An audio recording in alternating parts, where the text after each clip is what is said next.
Bugun sizlar bilan implant uchun qolip qanday olinishini bosqichma-bosqich tarzda ko'rib chiqamiz. Buning uchun bizga kerak bo'ladi transfer va formikka alishtirish uchun ключ va A yoki C silikonlar kerak bo'ladi. Bu qo'yilgan implantning og'iz bo'shlig'idagi ko'rinishi ko'rishingiz mumkin. Disnoformirovatelda turibdi. Bu milkni shakllantirgich hisoblanadi. Biz qolip olishimizdan oldin disnoformirovatelni yechib olamiz va milk mana shunday shaklda ekanligiga guvoh bo'lamiz.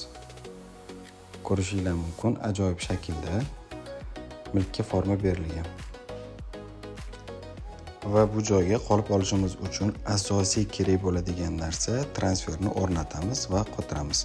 Bu esa transferning ko'rinishi.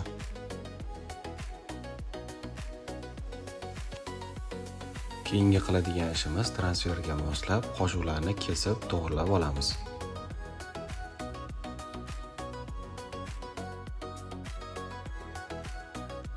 Qoshiqni og'iz bo'shlig'ida o'lchab ko'rganda shunday holatda bo'lishi kerak, ya'ni transferning plug qismi chiqib turgan bo'lishi kerak. Qolip oluvchi massani qoshiqqa biriktiramiz va og'iz bo'shlig'iga joylashtiramiz. Va ключ yordamida transferni bo'shatamiz.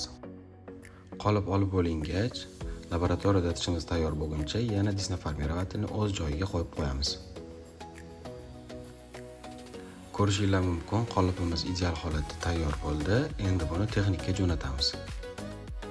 Bu esa tishimizning tayyor bo'lgandagi holati. Xudo xolisa keyingi videolarda qanaqa qilib implantga koronkani fiksatsiya qilish to'g'risida alohida ma'lumot beramiz.